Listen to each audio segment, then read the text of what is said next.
parte toda aqui deste lado, a gente mostra a questão da tecelagem, que também é uma característica aqui de Mato Grosso. Nós temos A gente tem muito algodão, né? Isso, e vocês filmaram lá em cima, vocês devem ter visto as redes, né? Então aqui a parte da tecelagem. Aqui a gente mostra, por exemplo, se tiver um grupo, Jane, a gente mostra desde o processo do algodão in natura, né? E a fiação até chegar no fio e a coloração do fio, que é um processo ultra demorado, que as índias faziam. Que ainda, mesmo nas tecelagens, ainda passa por todo esse processo, né? As índias faziam, ensinou isso para os não índios e os não índios deram continuidade, né? Então aqui a gente tem os artefatos do algodão. Isso aqui, por exemplo, é um descaroçador de algodão, que é para tirar o caroço do algodão para depois fiar. E como é que esses dois funciona isso? Põe a pluma aqui entre isso aqui e gira. Quando gira, o caroço, como ele é maior, o caroço espirra e fica só a pluma, né? Que, por exemplo, aqui tem um pouquinho, né? Aí elas põem a pluma aqui assim e vão fiando. E vão puxando. Aí vai ficando cada vez mais fino, mais fino. Depois ela usa o fuso. Muita gente vai saber o que é fuso, né? Elas enrolam aqui e enrolam assim na perna. Vão enrolando e vai saindo um fiozinho fininho. Que elas enrolam de novo e chega nesse estágio aqui, que é o algodão enrolado natura, né? Assim.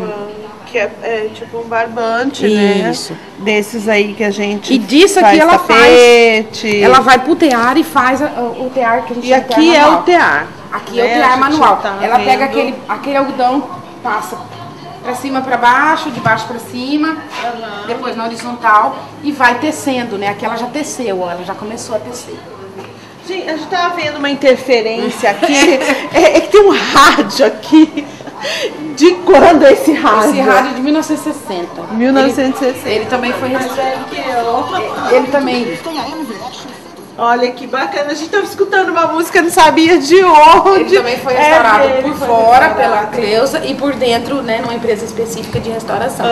Então, aqui a gente tem a parte da tecelagem. Mas então, antes da gente falar, vamos falar um pouquinho desse tear. A gente interrompeu por conta do rádio que estava aí conversando, né?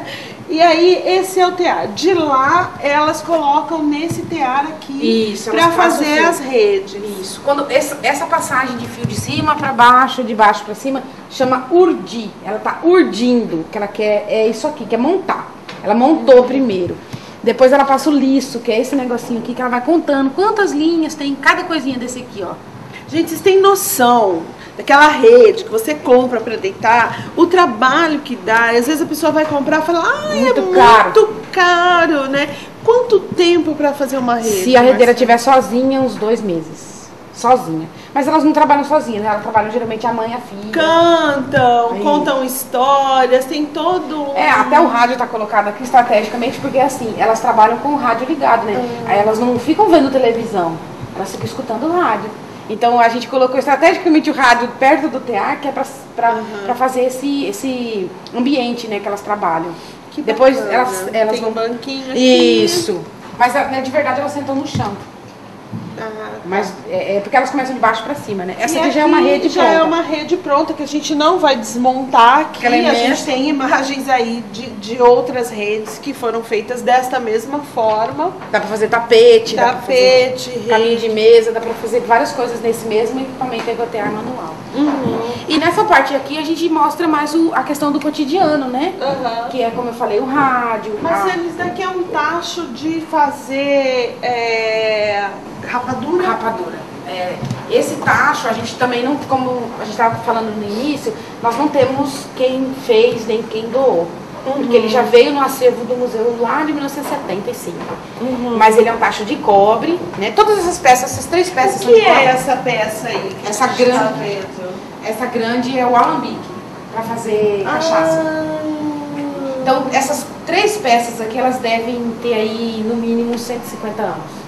Porque elas são do século XIX, né? É cobre mesmo, e ele foi usado. E ele foi bem usado, porque tá todo amassado aqui. Todo batido. Eu fiz uma matéria, Marciane, hoje eles não usam mais o cobre, né? Hoje eles fazem com o quê? Se for manual, né, na fazenda mesmo, assim, né? eles realmente não, na verdade não se faz mais, porque esse tacho, Jane, era quando se fazia, porque nós temos um contexto histórico, na verdade. O Mato Grosso, ele sempre foi produtor de cana-de-açúcar, lá desde a colônia. Só que a nossa cana-de-açúcar não era uma cana que dava uma açúcar boa, como a do Nordeste. Então, nós não tínhamos como concorrer com o Nordeste. Então, o que os açucareiros daqui fizeram? Transformaram a produção de cana-de-açúcar em cachaça ou rapadura, que são, a gente chama de subproduto. Que ainda tem lá, se a gente vai lá em Várzea Grande, no Pai André ali, né? Tem Cáceres, tem Santo Antônio, tem muitas fazendas que ainda produzem. Que eles fazem essa rapadura. Você mostrou lá já a sala de doces lá em cima? Você foi lá gravar, né? Na sala de doces a gente tem algumas artesãs ainda usam. A gente vai mostrar aqui a sala de doces, né? Depois elas ainda trabalham. Elas ainda trabalham, mas não dessa maneira, porque agora tem aquela questão da higiene e tal. Então existe é um processo mais cuidado, né? Isso aí. Mas ainda tem. Eu fui fazer uma matéria de um outro programa que eu tinha e eu fiz lá eles fazendo toda essa labuta. Eles acordam 4h30. Inclusive eu entrevistei um casal que ele tem 90 e poucos anos, criou os filhos, estão 50 e tantos anos casados, acho que ele tem 80 e pouco, alguma coisa assim, não sei quantos filhos, e criaram os filhos, e até hoje eles fazem, a gente comeu rapadura quentinha lá, eles ainda trabalham, e tem as pessoas de bares, restaurantes que ainda vão buscar lá. Manter que a gente chama de tradição, né? Como a gente tem esse processo da modernização, da industrialização, o processo artesanal ele fica muito moroso e caro, né? Exatamente. Acaba ficando caro. E acaba sendo deixado de lado, e isso cai no esquecimento, né? Então, também o SESC ele tem esse trabalho do artesanato, tanto na cerâmica, quanto na tecelagem, quanto, por exemplo, na sala de doces, valorizar esses artesãos, que ele não faz 1 milhão de rapaduras, ele faz 50 rapaduras. Aí ele vende 10 aqui para casa do artesão, 10 ali, 10 aqui, mas ele vive disso. E tem um sabor especial, né? Diferente, não é como fazer 1 milhão, né? Aí a gente tem aqui as algumas ferramentas. Aí a gente já pode remeter essas ferramentas à questão da viola de coxo, que é uma que se trabalha com madeira, né? Que tá ali no corredor. Eu quero mostrar para você que ela é muito linda. E aqui é no churrasco? Tábua de carne. É tábua de carne, que agora nem pode usar mais, porque tem tal de bactéria. E esse aqui, se você souber o que é, não aí sei. A gente não sabe. Não. Aí faz que as crianças. Lê a plaquinha. Vamos lá, o que é isso? É um utensílio doméstico, mas também não fala o fogareiro. Fogareiro. É um fogareiro de barro que tá aqui em cima. Era usado anteriormente, né? Assim, coloca-se o carvão aqui, a brasa, né? E a panela nesse centro. Então, veja assim, uma coisa de barro que todo mundo pensava vai quebrar, vai estragar. Gente, nós saímos disso aqui pro micro-ondas. Bacana. E aqui no corredor a gente tem a viola de coxo, que é um símbolo de Mato Grosso. Gente, olha, todo esse barulho são as pessoas visitando. Às vezes você que está aí em casa, aqui nós estamos num teto de madeira, e são as pessoas passeando e caminhando aí pela parte de cima aqui da casa do artesão. Então, se vocês estão escutando um barulho, um toque-toque aí em casa, não é assombração, não. São as pessoas caminhando e conhecendo aqui a casa do artesão. Mas voltando aqui, Marciane, nós vamos falar um pouquinho da viola de coxo. Então, Jane, aqui a gente fez esse nicho especial para a viola de coxo, que na verdade aqui é bom que ele pegue desde o começo aqui, é o processo de produção, de fazer a viola. Assim, eu corto uma madeira, que normalmente que madeira que é? É chimbuva. Agora, toda viola de coxo é feita de chimbuva, não. Agora ela é feita de sarã de leite, ela é feita de mangueira, porque a chimbuva ela dá num lugar molhado e devido ao desmatamento não tem mais tantas. Entendi. Né? Mas essa daqui era as que são as antigas mesmo. Aí ele corta a madeira, faz a tora, formato, desenha, né, a forma dela, que é um desenho, que no caso aqui foi o Alcides que fez, né? Ele é um artesão aí renomado na questão da viola de coxo. Depois de desenhar, ele vai cavucar essa aí ele viola. Começa nesse processo aqui. De com fazer uma talha. Com aquelas ferramentas que você viu ali, ponteira e etc. Até chegar nesse patamar aí, que a característica da viola de coxo é que ela não tem emenda, né? Não tem emenda de fundo com lado. Ela é literalmente um coxo. E faz a frente dela, que geralmente é de seringueira, porque é bem fininha, tem que ser leve para poder sair o som, né? Porque também uma das características da viola de coxo é que ela não tem furo. Algumas tem só um furinho ali no meio, assim. As que eu conheço, nenhuma tem furo. São alguns artesãos que fazem com furo. Até chegar nesse processo aqui, que ela tá pronta. Né? Aí as crianças, as visitantes perguntam, quanto tempo? 30, 40 dias também para fazer uma viola.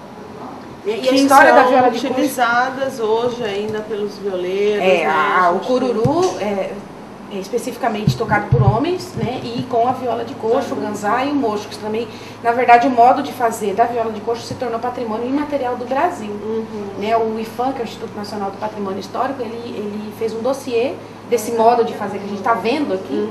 Ele transformou... Que isso aqui raramente, assim, é muito difícil industrializar, né? Porque é como a gente fala, o artesanato, até o pote, a viola, a rede, cada uma é uma. O Alcides pode fazer 30 violas dessa, mas nenhuma vai ser igual. Esse é o bacana do artesanato, né? É aquela emoção que você tava ali, é aquele seu estado de espírito, é a vontade que você fez, é a rapidez, é o traço. São todas essas coisas que ficam impressos no artesanato. Isso, e o artesanato caracteriza o povo, né? Caracteriza o povo que o faz, né? Então a viola de coxo, ela vai ter um lugar até melhor no museu, porque a gente ainda está em processo de implantação, na verdade, né? Um lugar de mais destaque, porque como ela já é patrimônio de material, então a gente tem que valorizar cada dia mais, né? No ano que vem, por exemplo, nós vamos ter oficinas com alunos de escola pública, para eles aprenderem a tocar o cururu. Aí vai tocar a viola, vai tocar o ganzá e o mocho. Né? Por quê? Porque isso vai se perdendo. As crianças não querem aprender a tocar viola de coxo. Elas querem jogar videogame. Guitar Hero, elas querem tocar Guitar Hero. Quer dançar aquela dança japonesa lá. Então a gente vem para resgatar isso. Máquina. Né? Para valorizar. Esse é o intuito do museu. Quem sabe de 100 que fazem, um se apaixona de verdade e continua, e desse universo você vai pensando um ou dois, isso já é alguma coisa. Você mantém, né? Você não vai criar um monte de violeiro, um monte de dançarino, de siriri, um monte de gente falando sobre a cultura de Mato Grosso, mas se você conseguir um só, você já fez um grande feito. Né? Mas que bacana. Marciane, para quem quiser vir aqui conhecer o museu, conhecer essas preciosidades que a gente acabou de ver, como que a pessoa faz? Então, o museu está aberto junto com a Casa do Artesão. A gente fica funcionando de segunda a sexta, das 8h30 às 17h30, ininterruptamente, e no sábado, das 8h30 às 13h. Todos os sábados. E quem quiser trazer grupos, né, grupos escolares, grupos de idosos, grupos de qualquer tipo de grupo, né, para ter uma visita guiada aqui no museu e até na casa também, porque a casa também tem visita guiada. É só ligar ou vir aqui na casa, a gente agenda. Tem até uma lembrancinha, um bolinho de arroz para lembrar que veio aqui na casa. Pois é. E a gente está disponível. E assim, nós temos muito interesse. Tem algum telefone para contato? Tem, é o 3611-0500. 3611-0500. Pode entrar no site do SESC, entra no site. Eu acho que vale a pena. Para você que está em casa, que não conhece a sua raiz, de onde vieram esses potes, esse artesanato, isso que a gente vive hoje. Eu acho que vale a pena que a Marciane vai fazer esse trabalho com vocês, vai explicar, assim como ela fez conosco, ela vai fazer com mais tempo, né? Uma forma mais tranquila, que a gente tem um espaço pequeno até para falar sobre isso, mas você vem vindo aqui... Jane, a gente sempre convida as pessoas, porque há uma rotina das pessoas da cidade não conhecerem os pontos turísticos ou os pontos históricos da cidade que ela vive. Porque ela fala assim, não, eu moro aqui, eu vou depois, né? E ela nunca vai, né? Então a gente convida as pessoas, porque tem muita gente que mora aqui em Cuiabá, que mora em Mato Grosso, quando vem aqui fica espantado. E a gente tem museus muito bacanas aqui, eu acho que vale a pena você levantar aí do seu sofá, da sua preguiça, pegar seu carro, um ônibus, ou ir vir aqui.